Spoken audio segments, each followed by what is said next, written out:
दिल्ली में अगर आज की तारीख में चुनाव हो जाए तो यहाँ पर भी कोई भारी झटके नहीं है, क्योंकि आंकड़ों के लिहाज से अगर दिल्ली के चुनाव में मौजूदा वक्त में अगर हो जाए, आम आदमी पार्टी की कमोवेश वही स्थिति, बीजेपी को लाभ, कांग्रेस का सुपड़ा साफ होने की स्थिति में परिस्थितियां बन रही है। और जो इस स्थिति नज़र आ रही है, जो कि इंडिया टुडे और सिसरो के जरिए कराया गया है, उसमें 16% वोट कांग्रेस के हिस्से में जो कम हो रहे हैं 8.5%, 39% बीजेपी के हक में, तकरीबन 6% का फायदा बीजेपी को, 5.9%, आम आदमी पार्टी के हिस्से में 36%, 6.5% का मुनाफा यहाँ पर आम आदमी पार्टी के हिस्से में, और अन्य में बहुत तेज़ी से नुकसान हुआ है। सिर्फ 9% वोट उसके हिस्से में आ रहे हैं, या उसकी सीटों में भी इजाफा नहीं हो रहा है। और सीटों में इजाफा बड़ा हो रहा है तो वो बीजेपी में हो रहा है। 34 से 40 सीट, अगर पुरानी स्थिति में देखिए तो 31 सीट थी, जो 34 से 40 यानी बहुमत का आंकड़े को बीजेपी छू सकती है, और उसके बीच में 38 सीटें उसको मिलेगी अगर औसत देखें, यानी बहुमत उसको मिल रहा है। आम आदमी पार्टी कमोवेश वही स्थिति, अगर बीच में आए तो 28% ही वोट है, 28 सीट मिलेगी उसे। और कांग्रेस की स्थिति नाजुक है, 8 से घट रही है, वो आधी सीटों पर आ रही है। जो मुद्दे प्रभावित करने वाले हैं वो बड़े महत्वपूर्ण हैं। लेकिन दिल्ली के मूड में क्या है, दिल्ली के मूड में हम चर्चा शुरू करें, 2-3 इशू हम फटाफट दिखला देते हैं जिसका जिक्र करना जरूरी है, क्योंकि दिल्ली में ये सवाल बार बार आता है कि जितनी सीटें और जितने परसेंटेज है वो तो हम लगातार दिखला रहे हैं, लेकिन 1-2 इशू और है। दिल्ली में सबसे बड़ा मुद्दा कौन सा है, उन मुद्दों के आसरे दिल्ली के अलग अलग मुद्दे, चाहे वो भ्रष्टाचार के हों, महंगाई के हों, सड़क बिजली पानी के हों, उसको लेकर क्या नजरिया। देखिए, सबसे भ्रष्ट पार्टी के तौर पर कांग्रेस का नाम यहाँ पर आ रहा है। 70% लोगों की राय है कांग्रेस भ्रष्ट है। बीजेपी दूसरे नंबर पर है 15%, आम आदमी पार्टी 3%। दूसरा बड़ा सवाल था महंगाई पर रोक कौन लगा सकता है। इसमें मोदी सरकार के लिए एक अच्छी स्थिति है कि बीजेपी के प्रति राय अच्छी है कि वो 44% के साथ, उनका कहना है, वो नकेल कस सकती है। आम आदमी पार्टी दूसरे नंबर पर 31% और कांग्रेस तीसरे नंबर पर 15%। तीसरा महत्वपूर्ण सवाल था बिजली पानी सड़क को लेकर। ये बड़ा महत्वपूर्ण है क्योंकि ये एक बड़ी न्यूनतम जरूरत और इसकी लड़ाई लड़ते हैं। इसमें आम आदमी पार्टी के पक्ष में 39% हैं, बीजेपी के पक्ष में 36% हैं और कांग्रेस के पक्ष में सिर्फ 16% है। चौथा सवाल महिलाओं को लेकर लगातार उठता रहा है। सुरक्षा के मद्देनजर कौन सी पार्टी है सत्ता में आ जाए तो सुरक्षा ज़्यादा दे सकती है। आम आदमी पार्टी के हक में 40% लोगों की राय है, बीजेपी के हक में 33% है और 16% कांग्रेस के। और जो डेवलपमेंट का सवाल, ये बड़ा महत्वपूर्ण है। डेवलपमेंट के नाम पर ही दिल्ली नहीं, पूरे केंद्र का चुनाव लड़ा गया और मोदी सरकार की पहचान विकास है। इसमें एक झटका है, ये बड़ा झटका बीजेपी के लिए इसलिए क्योंकि 35% लोग की राय विकास को लेकर बीजेपी के हक में है, लेकिन 36% लोग की राय आम आदमी पार्टी के हक में।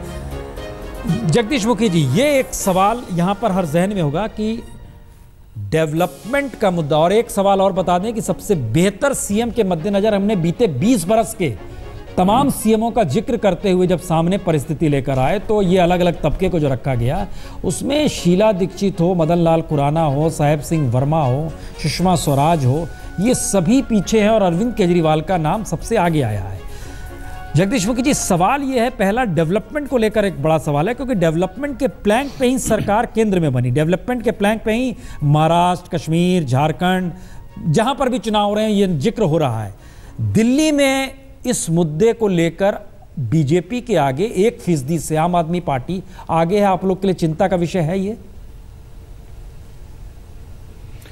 नहीं, मैंने आपसे निवेदन किया ना कि मैं किसी सर्वे को चैलेंज नहीं करना चाहता। आप उसे जो भी कह रहे हैं अपने हिसाब से ठीक कर रहे होंगे, किंतु आज भी हमारे सामने सबसे बड़ा मुद्दा यही है। हम विकास के नाम पर ही, डेवलपमेंट के नाम पर ही चुनाव लड़ रहे हैं। 49 दिन का जो इनका मिसरूल था उसको ध्यान में रखते हुए हम चुनाव लड़ रहे हैं डेवलपमेंट के आधार पर। आज ही आप देखेंगे, मेरे से पूछ रहे थे, मैं उनको बताना चाहता हूं, केवल मात्र जो पिछले 20 सालों से नहीं कर पाए, east Delhi campus Delhi university का आज से हमने 3 दिन पहले प्रारंभ किया, 2 दिन पहले प्रारंभ किया है। जो पिछले 15 साल के शासन के अंदर एक कॉलेज नहीं खोल पाए, हमने ये ईस्ट दिल्ली का कैंपस, जो एक बहुत बड़ी डिमांड पिछले 20 सालों से रही है, उसको पूरा किया है। ये कह रहे थे मुखी जी 30% आपने बिजली के दर कम नहीं की है। हमने बजट के अंदर व्यवस्था करके 1 नवंबर से जो लोएस्ट लेवल के हैं उसे 30% बिजली के कम कर दिया है। जो आज दिसंबर के अंदर बिल आ रहे हैं, हर एक इस बात को अप्रिशिएट कर रहा है। तो मैं अग्रवाल साहब को बताना चाह रहा हूं कि जो आपने बातें की हैं ये आपके सामने हैं, और जिस प्रकार से आप भी इस बात को मांग रहे हैं कि महंगाई को रोकने के अंदर पिछले 6 साल के अंदर रिकॉर्ड कायम किया है। आपके इन्फ्लेशन की जो रेट, जो इंक्रीज रेट थी, वो 0% पे लाके खड़े की है। इससे बड़ी उपलब्धि और क्या हो सकती है? हमको लगता है जवाब लेना चाहिए जिस बात का आपने किया अग्रवाल साहब के लिए। हमें लगता है आपको जवाब इसका देना चाहिए। हम 1 मिनट आ रहे हैं, जरा अग्रवाल साहब ने सवाल उठाया था ये। जी अग्रवाल साहब। सर मुझे बहुत ताज्जुब है मुखी साहब की बात पे। आपने ई रिक्शा की बात करी। ई रिक्शा कांग्रेस के जमाने में चली। जो बिल आपने पास करा अनऑथराइज्ड कॉलोनीज का, वो बिल हमारा था, जिसको आपने सिर्फ आगे बढ़ाया है। आपने कोई नई राहत उसके अंदर नहीं दी। अब आप कह रहे हैं कोई कॉलेज नहीं खुला। हमारे जमाने में कई कॉलेज खुले। ये गलत बयानी आप कर रहे हैं। और एक और आपने अभी कोई बात रखी थी, मैं दिमाग से उतर गया, वो भी आपकी 100% झूठ है। आपने बिजली के बारे में आपने कहा, अपना मैनिफेस्टो पढ़े आपने अपने मैनिफेस्टो में कहा है कि 30% कम किया ना हमने। 30% हम बिजली के दाम कम करेंगे। हमने आपने कहा लोअर तबके के लिए करेंगे। 30% कम किया है। 1 नवंबर से 30% कम किया लोएस्ट रेट पर। आप देखिएगा इसे आपके मैनिफेस्टो मुखी साहब, पहले भी आपसे जिक्र किया। अरे यार एक मिनट सुनो, झूठ ना बोले। आपने अपने मैनिफेस्टो में ये लिखा था। हमने आपके लोएस्ट लेवल पे जो कंजम्पशन है उसमें 30% कम किया है। बजट के अंदर व्यवस्था करके किया हमने। ये मेरा, मैं जब ये बोल रहे थे मैं नहीं बोला। आप इनको मना करें, वाजपेयी साहब इनको मना करें। आप देखिए, इन्होंने अपने मैनिफेस्टो में कहा लिखा है, इन्होंने अपने मैनिफेस्टो में लिखा हम 30% कम करेंगे। जब आप ये लिखते हैं कि हम लोअर तबके के कम करेंगे, बाकी के नहीं करेंगे, जो झूठ आप पार्टी ने बोला वही बीजेपी ने भी बोला, और ये दोनों कटघरे में खड़े करने लायक है। नंबर 2, हमने कोई हम इस पे 1 मिनट अग्रवाल जी, जरा आपको लगता है इसमें आम आदमी पार्टी का हिस्सा भी जोड़ दें, क्योंकि बिजली पानी को लेकर मनीष सिसोदिया जी आपकी पार्टी ने भी सरकार बने रहने के दौरान सवाल उठाए थे, और ये मुद्दे कहीं जब भी जाते हैं लोगों के सामने पूछे, ये मुद्दे उभर कर आते हैं। बिल्कुल, बिजली, सड़क, पानी, महिला सुरक्षा, ये दिल्ली के बहुत अहम मुद्दे हैं। और आम आदमी पार्टी ने किया, आज आपका सर्वे भी दिखा रहा है और हमारा भी मानना है कि पूरी दिल्ली में बिजली, सड़क, पानी का मुद्दा हो, या इवन अब तो विकास इसमें जुड़ रहा है कि दिल्ली के विकास के ऊपर भी आम आदमी पार्टी के ऊपर लोगों को भरोसा है। लेकिन मुझे थोड़ा सा आश्चर्य है प्रसून जी कि आपकी जो हेडलाइन चल रही है वो चल रही है कि मोदी जी में लोगों का भरोसा कायम। मैं तो कह रहा हूँ कि महंगाई में है, इसमें तो इसमें क्या दिक्कत है? लेकिन बिजली, सड़क, पानी, महिला सुरक्षा और विकास, पूरे देश में विकास पुरुष के नाम पे प्रस्तुत करके जो पार्टी आई आज, मोदी जी प्रधानमंत्री हैं तो नाम तो मैंने हेडलाइन तो चलेगी उनके नाम। प्रधानमंत्री के रूप में उनका सम्मान है, लेकिन मुझे ये बताइए कि दिल्ली में अगर लोग ये भरोसा नहीं कर रहे कि वो दिल्ली में विकास कर सकते हैं, उससे ज्यादा अरविंद केजरीवाल विकास कर सकते हैं, दिल्ली के लोगों का ये भरोसा है, तो कहीं ना कहीं फिर मुझे आपकी हेडलाइन पे भी सवाल है। सर्वे पे मैं सवाल नहीं उठा रहा क्योंकि सर्वे है, पर मैं आपकी हेडलाइन पे सवाल उठाना चाहता हूँ कि मोदी जी महंगाई कम कर देंगे, लोगों को भरोसा है, लेकिन बिजली, सड़क, पानी, विमेन सिक्योरिटी और अब विकास पे लोगों को लग रहा है कि दिल्ली का विकास अगर कोई कर सकता है तो अरविंद केजरीवाल कर सकता है। ये बहुत बड़ी बात है। हेडलाइन बदल के क्या लिख दें? नहीं, हेडलाइन आप क्या लिखें, लेकिन मैं सवाल उठा रहा हूं, हेडलाइन आप पत्रकार हैं। आप हम एक ब्रेक के बाद तुरंत लौट रहे हैं। दिल्ली का दिल को एक चेहरा चाहिए अगर चुनाव होते हैं। इस वजह इसलिए क्योंकि ओपिनियन पोल में एक चीज नजर आई कि जो पार्टी चेहरा सामने रखेगी उसके हक में चीजें बन रही है।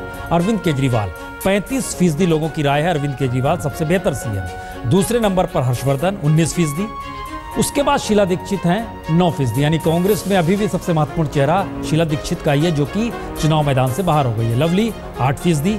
इसके बाद आइएगा तो अजय माकन 4%, सतीश उपाध्याय 3%, जगदीश मुखी जी 3%, किरण बेदी नया नाम जो पार्टी में घुसेगा तो उसको लेकर बीजेपी के भीतर बड़ी उठापटक मस्ती रहती है, वह भी 3%। यानी सबसे बेहतर सीएम के तौर पर, उम्मीदवार के तौर पर अरविंद केजरीवाल बहुत आगे हैं बाकी कैंडिडेट्स की तुलना में।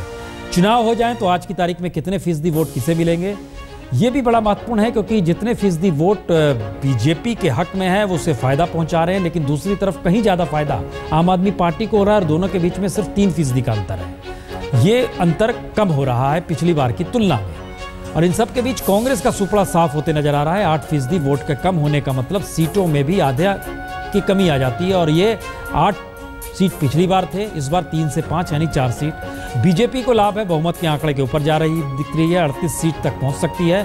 बीच में अगर आप हिस्सा चुन लें 34 से 40। आम आदमी पार्टी कमोवेश वही स्थिति, 25 से 31 यानी 28 सीट बीच का हिस्सा है। अन्य सुपड़ा साफ, सिर्फ 1 सीट, ज़्यादा से ज़्यादा 0 से लेकर 2 सीट। यह एक स्थिति है दिल्ली के दिल की। और ये भी हम आपको चलते चलते बता दें कि ये पूरा सर्वे अब हम हर महीने करेंगे। हर महीने का मतलब ये है जब तक चुनाव का ऐलान नहीं होता। कुछ कह रहे हैं फरवरी में हो जाएगा, कुछ कहते हैं अप्रैल में होगा। आज ही अरविंद केजरीवाल ने ट्वीट करके कहा कि लगता है टाला जाएगा और अप्रैल में होगा।